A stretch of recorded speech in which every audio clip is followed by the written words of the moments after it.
harka fuunee kabajamtoota daawwattoota sabboontu chaanaal jirtu nagaa keessanii ani nagaa kooti galata waaqayyoo jirra galata rabbi guyyaa har'aa waan ajaa'ibaa tokko sin barsiisuufani goommana yookiin immoo raafuu akkamittiin akka hojjechuu dandeenyu haala salphaa ta'een dafee kan nu bilchaachuu danda'u kan yeroo nutti hin fudhanne hojjechuudhaaf daqiiqaa 15 keessatti bilchaatee haala ajaa'ibaatiin akka nyaannu isinin agarsiisa jechuudha.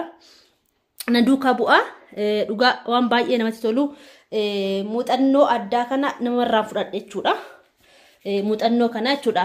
Kunoo istoofii gubbaa istoofirraa bishaan xiqqoo distii faana godheera jechuudha. Shikana bishaan baay'een barbaachisu istoofirra godhee jira jechuudha. Istoofiin koo waan baay'ee tureefi malee xurii miti jechuudha. Baay'ee na duraa tureetu zaagee jechuudha. Istoofii koo ibsee jira. Garantaa zabina istoofii koo shirooto jedheetanii jechuudha. Kunoo itti ibseetanii jira. Kana fakkaata. Isa booda goommana koon muruu eegalaa jechuudha. Goommanicha akka haala kamiin akka muruu haala kamiin akkan hojjedhu isin agarsiisa na duukaa bu'a. Jira raafuu kuni jechuudha. Ilaala walumaanuu isin fayyada akkamitti akka hojjennu haala salphaa ta'e yeroo muraasa keessatti hojjannee akka nyaannu jechuudha. Akka kitifoosa jedhanii sana jechuudha. Akkasittiin jechuudha. Raafuu warqee faana nyaatamaa yoo ollataa faana kan akkanaa jechuudha. Akkasitti hojjechuu barbaadeenii jechuudha. Ilaala dhadhaallee itti naqu. Dhadhaa fi mixmixaa mi'eessituun itti naqma. Isaa wajjiniin itti hojjannume. Isinin jechuun barbaada. Galgala garuu dukkanaa xiqqoo. Egaa akkana fakkaataan isinin jedhana duukaa bu'aa. Akkanatti murreetu jechuudha. Miicceera sirriitti miiccachuudha. Raaficha.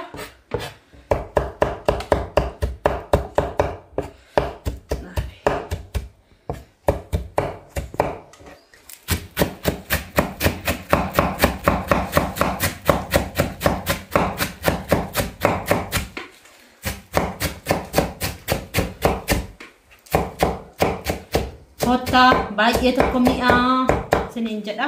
Inni kun sirriitti saqaxaqaxamee murameedha. Inni kun nama muraa jiru immoo gana kan muramuudha jechuudha. Akkuma argaa jirtan.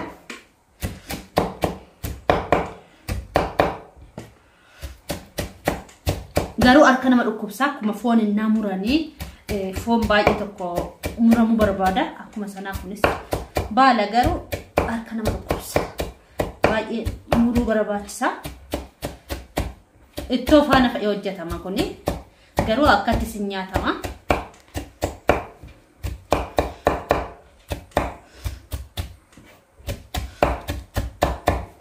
Mixabbafama xiqqoo guddarra jechuudha.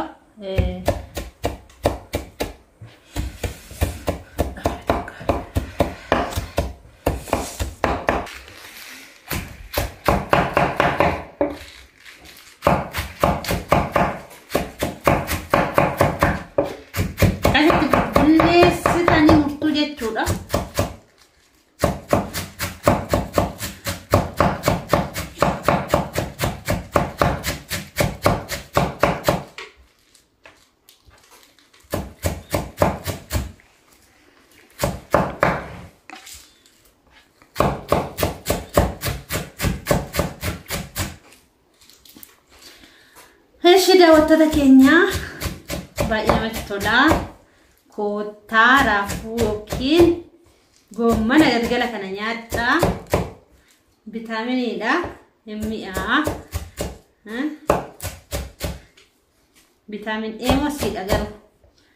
Meelutti maasii asirratti koomentii jalatti barreessa. Vitaamin A dha moo Vitaamin C dha moo Vitaamin B dha moo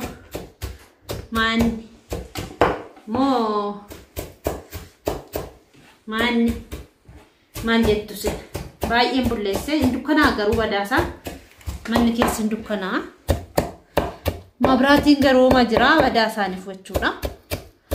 Maaliif akka ta'e beeku galgala badaasaan unifu humnaan qabu jechuudha.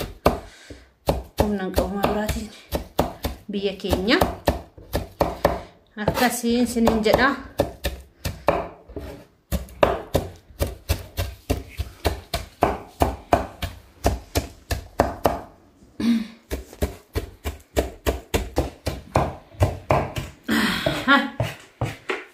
muuxannoo walirraa fudhannu kottaa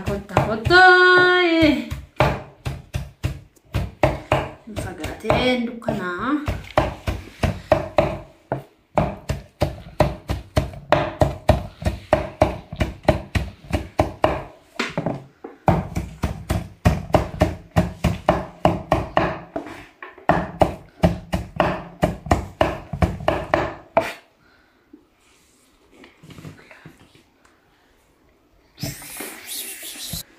naqeetanii kana fakkaata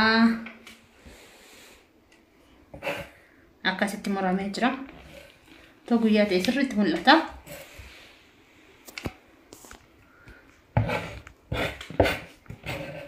danaa baay'ee jira jechuudha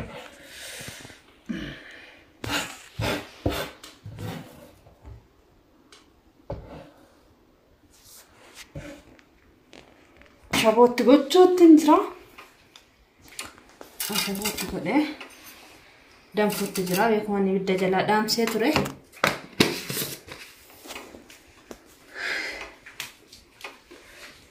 Achiin immoo zayitiitti godhaa. Boodarra dhadhaatitti gala garuu amma zayitiitti godhaa. Mul'ata. Kunoo zayitiitti godhee jira. Hadafu na danfimo so bidisa akkama mauf isa booda kanatti naqachuudha akkatti muree argitanii argaa jirtu jedhee mana kun akkasitti muree jira jechuudha akkuma argaa jirtan kana itti muree jira jechuudha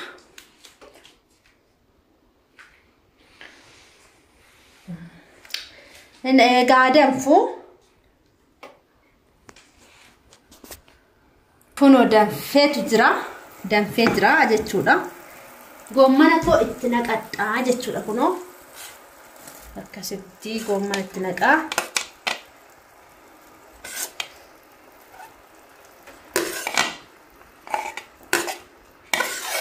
Galgala jaata'ee dukkanaa'ee gaajjollee dhiifama. Viidiyoon koo xiraatii yoo dhabe. Kullena wadabe ifama singafacha mabrati keenya mabrati ni badamiti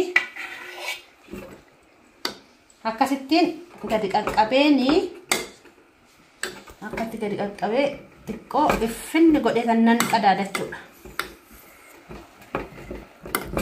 akkasitti akka argaa jirtan kanatti baay'ee isaa bilcheessuun barbaadu wanti isa keessaa darbachuudha sirriitti bilchaate akkasittiin xiqqoo marratti tursiisanii dhadhaatti naqeen ashabootti naqeera dhadhaatti naqeera isa booda akkan godhu walumaanuu laalla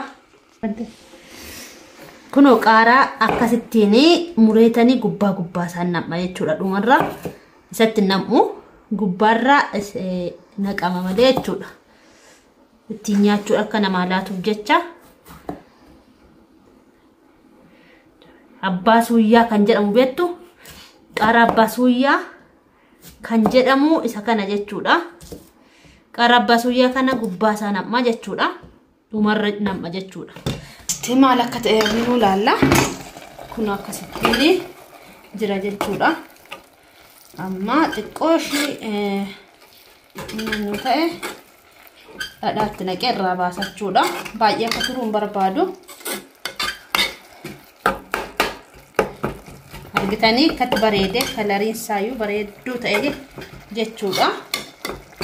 Haala kanaan haala salphaa ta'e isa kanas irra vitaaminii qaba jedhee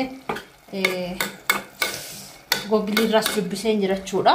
Seenaatii ilaalaa isinis haala kanaanii goommanni yookiin immoo raafuuni otoon bilchaatiin akkasitti yoo hojjetame vitaaminii qaba daa'imaaf illee gaariidha yoo jedhan dhagaa jechuudha. Jirachuudha. Dhadhaa kanatti naqa jechuudha.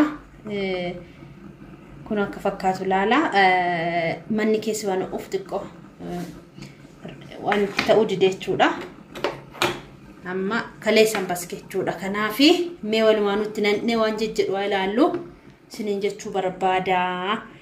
Mee qo'amee kunoo dhadhaatti naquutti jirra. Baay'ee ibiddarra tursiisuun gaarii miti gaayyuu. Kuno nimni biddeena tursiisanis jira. Dhadhaatti naqa.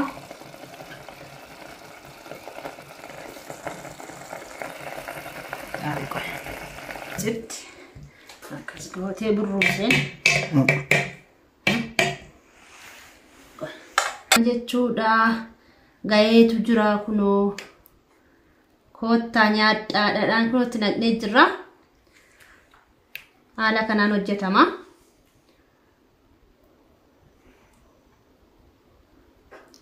Durasitti naqeera waan ta'eef basma meen qammas namee walumaani aqammas nu koottaa haala kanaan ga'ee jira jechuudha. Koottaa qammas nu walumaani isiniin jedha. Baay'ee tokko mi'aa kunoo kana fakkaata. Na like share comment gochuu hin dagatina. Subscribe gochuu hin dagatina. Nagaatti tura. Video biraatiin dhufu amma walitti arginutti nagaatti tura. Ciao bye bye.